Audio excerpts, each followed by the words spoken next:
Welcome back, everyone. We're at T-minus 4 minutes and counting as New Shepard awaits liftoff. We'll go through a series of final vehicle checks, right? An auto sequencer, a computer really takes over and completes what are called bit checks, built-in tests. And we'll see them on our screen. As we see them, we'll call them out for situational awareness, but these last few minutes prior to T0 are jam-packed, full of excitement and final checks as we get ready for NS-30, 10th human flight.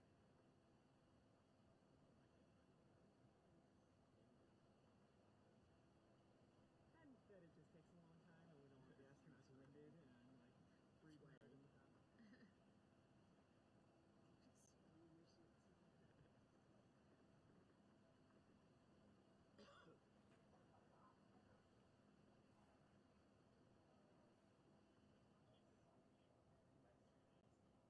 Now, right before we get into bit checks, you're hearing audio from guests that are watching nearby, almost as close as you can be to the New Shepard rocket. So if we've got some good reactions, we'll plan on sharing those with you all as we do takeoff.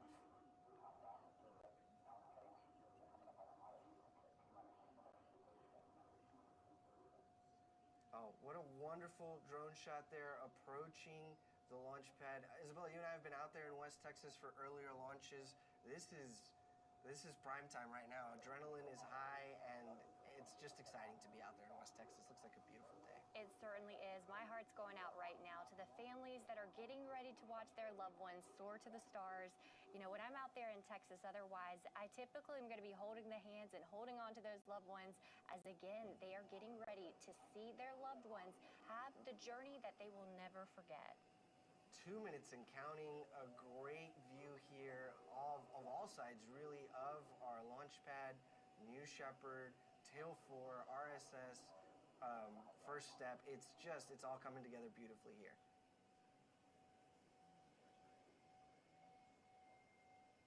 Such a great backdrop for when one's going to go to space. We love to see those beautiful mountains in the background.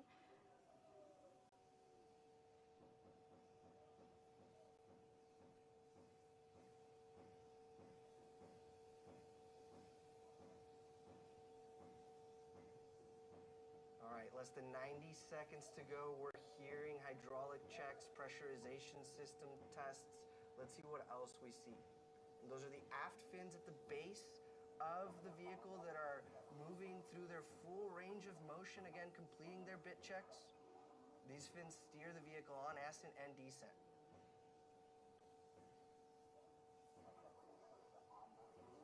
"60 seconds.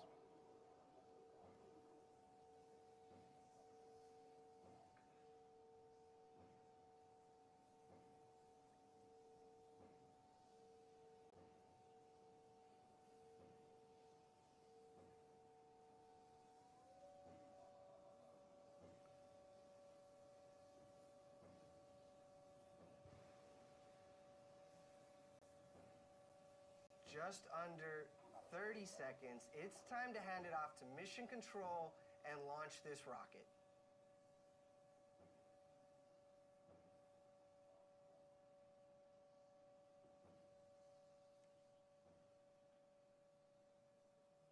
T-minus 10, go to proceed. 9, 8, 7, 6, 5, 4, command engine start.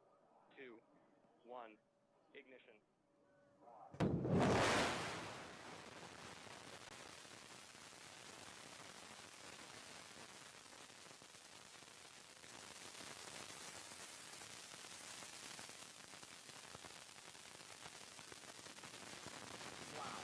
What a great takeoff shot. New Shepard is cleared the tower. Note on the bottom left that we have our speed and altitude graphics that will increase. They'll get faster and faster as the atmosphere gets thinner. And we've got B3 right now pushing the New Shepard rocket at 100% power level.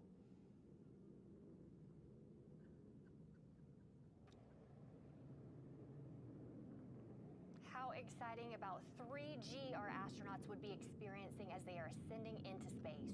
What are they doing? You did this. I know, it's crazy. Lunatic.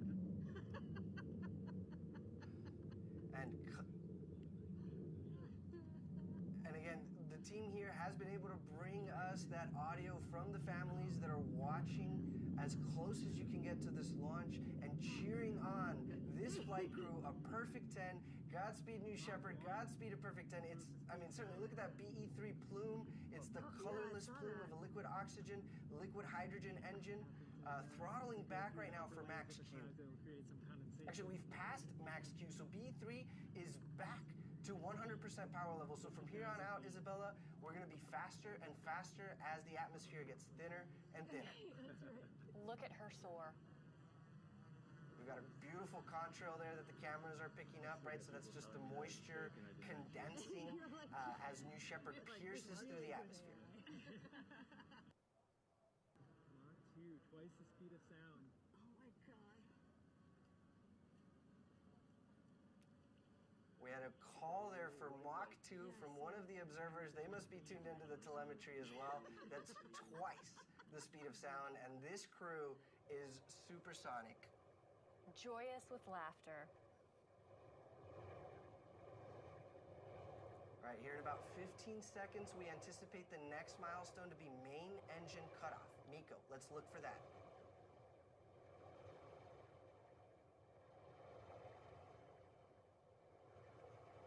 There we have it. Nico, in short succession here, will be vehicle separation, and then our astronauts will get to experience 0G prior to capsule apogee.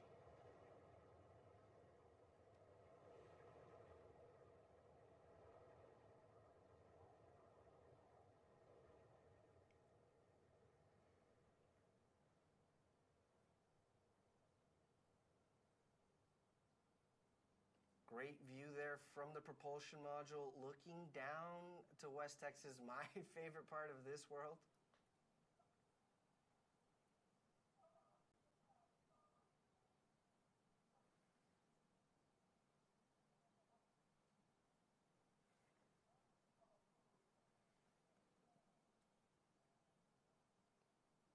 The 0G indicator is flashing. We are getting very close to apogee there. You'll see the velocity meter hit 0.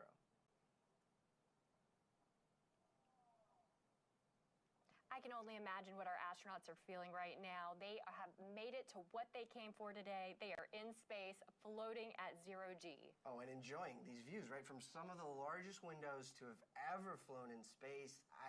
We hear their reflections on the way back, but I can't imagine what they're seeing. To the loved ones on the ground, wave hello. Your loved ones are in space.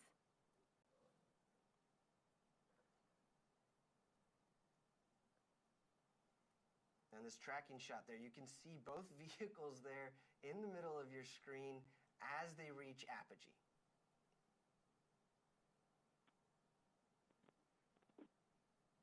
Okay, we have apogee. We're on the way back down. We're beyond the Kármán line. What an exciting, exciting mission for a perfect 10.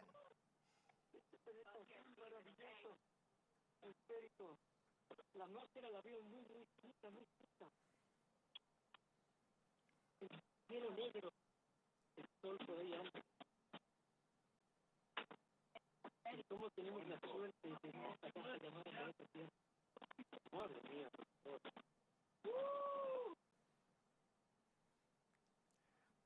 Wow, yeah, we've got great astronaut audio coming in. I heard 1 minute warning of, excitement. And the 1 minute warning of microgravity so that the astronauts have full situational awareness of how much longer they've got in microgravity.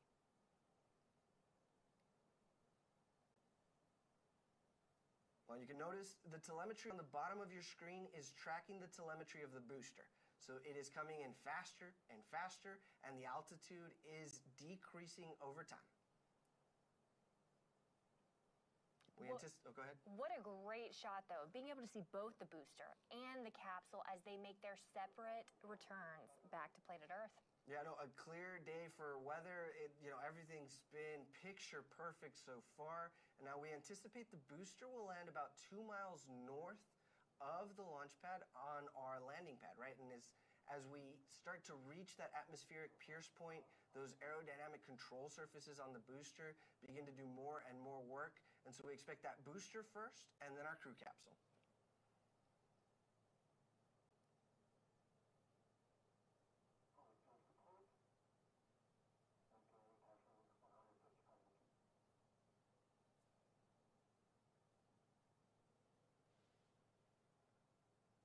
just a great shot there about how the booster was getting faster or more faster more quickly relative to the gumdrop-shaped crew capsule.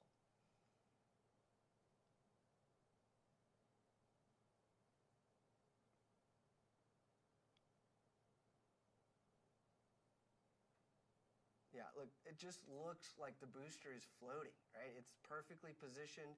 We do have those forward fins, it looks like, have been deployed, and those aft fins, you can even see them moving as they're steering the booster over the landing pad.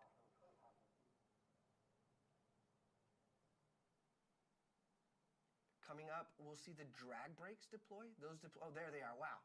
Look at those deploying, and this cuts the speed of the booster in half.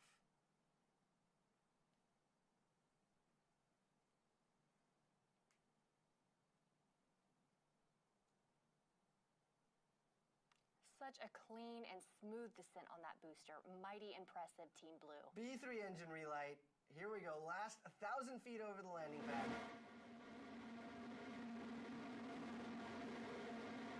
And a great drone shot with Guadalupe Peak in the background.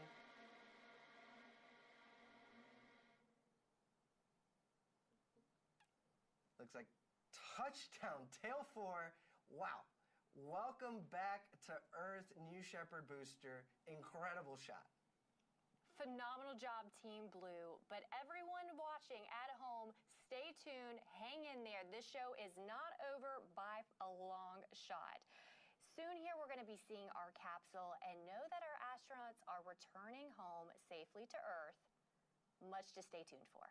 Right, and so these folks now are seated, they're buckled, they're experiencing 5Gs, and there we've got the shot of the crew capsule coming in. How phenomenal. Again, Eddie, as you mentioned, that is gumdrop shaped, so that way it can help on its return to Earth, ensuring that it slows its descent.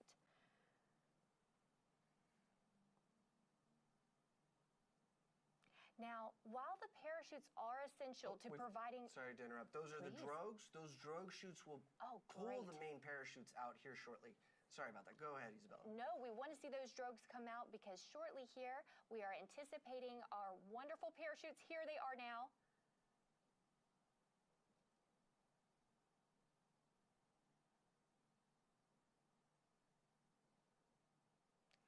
And as they expand, we have not one, not two, but 3 beautiful, fully broadened, wonderful parachutes. Look at those go. Now, those parachutes are what's going to help make a gentle and soft touchdown, as well as a couple other safety systems we have in place. We do have a retro thrust system that's at the base of the capsule that, again, as we near the desert, as we near the ground, again, is going to soften that landing. Right, so we call that the terminal deceleration system, the TDS system, and it essentially pushes pressurized gas towards the desert. It's like a hockey puck if you've ever played air hockey at an arcade. It sort of just floats over the desert as it's kicking up that West Texas dust. That's right. So if you're watching for the first time, I always like to note that dust we want to see. It is a dusty desert that we have, so that retro thrust system is again what's going to push up that dust. All right, less than 1,000 feet to go here before the retro thrust system fires. If we've got a good drone shot, look for those happy astronauts with thumbs up signs and clapping. See how close we can get.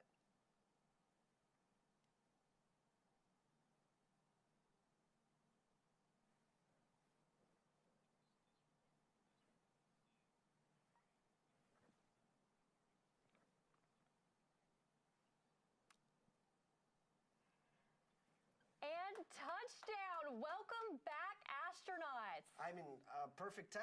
Should we say that? I'd say 10 out of 10 for our astronauts and for the whole program here at Blue Origin.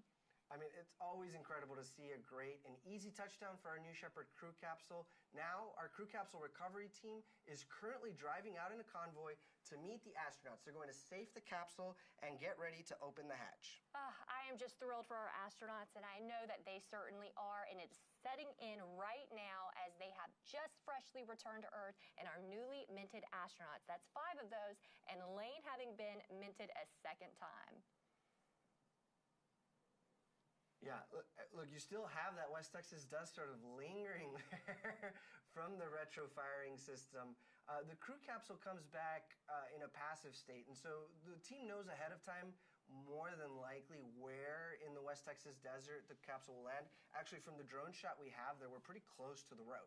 So we'll anticipate that recovery team coming in on the road there to, to safe the capsule. They'll be led by crew member 7, and then they'll, greet their family members and just celebrate that they've been to space. That's right. And as you can see, we're going to let our astronauts have their moment, take up that space inside of the capsule, and commemorate their return to Earth with those that have only been on the journey with them and their other 5 astronauts that are on board with them. So, Isabella, while we wait, we do have a special guest today, one of our former New Shepard astronauts, someone who has experienced this same flight profile firsthand that was in this crew capsule, Mario Ferreira. Mario, bom dia, como vai, tudo bem? How are you doing today? I'm doing fine. Can you hear me good? Good afternoon. Congratulations. Yes, Mario, I've got you loud and clear. Yeah, go ahead. Congratulations to the new arrived team, especially to Jesus, our friend here from Spain that I was very happy to meet before he went into this space trip. And I just can feel how excited he is right now after this intensive and fantastic 10 minutes. No, Mario, thank you for joining us to share your experience. How is it, to be in the crew capsule, having just gone to space, but before crew member 7 comes, before the family and friends, what is that moment like when it's just you and your crew touch down on terra firma? Well, for sure, they're living a huge moment of adrenaline release. At the same time, they are feeling great by touching ground. They're looking over the windows to see who's approaching. But they all, for sure, if you're getting the sound of the capsule, they're all excited, and a lot of us were screaming with all that adrenaline pumping up through our bodies, and with the happiness and joy of having such a thrilled experience and coming through, especially on this re-entry and coming down the capsule. It's a memorable experience for me. In terms of physical experience, the return was actually more intense than the takeoff, and of course the most memorable of all good feelings was being in space in zero gravity, looking out of the window. That is something that they will never forget, as I will never forget them. No, Mario, you said it exactly right? You experience almost 3 Gs on the way up, 5 Gs on the way down, and 0 Gs when you're up there, so you really cover the full range there. Mario, let me ask, we know Jesus is very famous in his home country of Spain, and that he interviewed you for a documentary that recently aired on Amazon Prime Spain. I think it's called Calleja en el Espacio. Tell us about what that conversation was like and what you both talked about.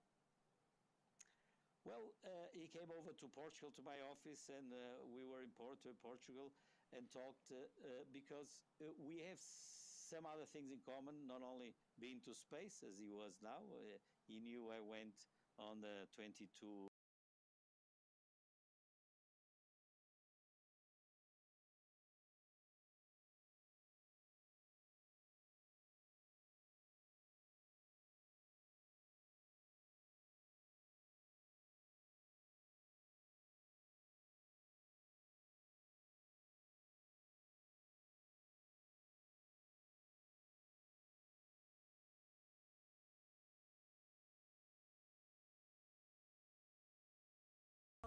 the dreams we wore, from the oceans to the skies, endless fire burns in our eyes. Beyond the stars we chase the light, with fearless hearts through endless nights. No frontier can hold us down, the universe is our playground.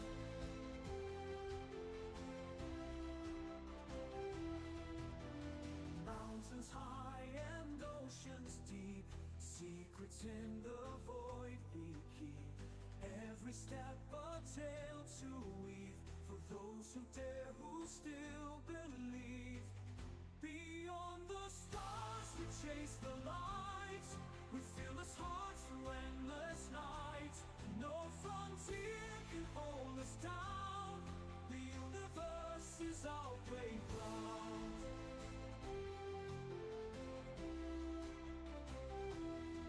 The universe is our playground.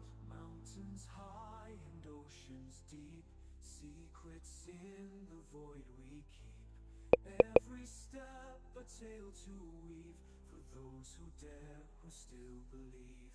Beyond the stars we chase the light, with fearless hearts through endless night. No frontier can hold us down, the universe is our playground. Echoes call from far away, guiding ships through cosmic sway. With every launch a new sunrise, the quest for knowledge never dies. Beyond the stars we claim the skies, bound by hope that never dies. To worlds unknown we'll make our mark, lighting flames within the dark.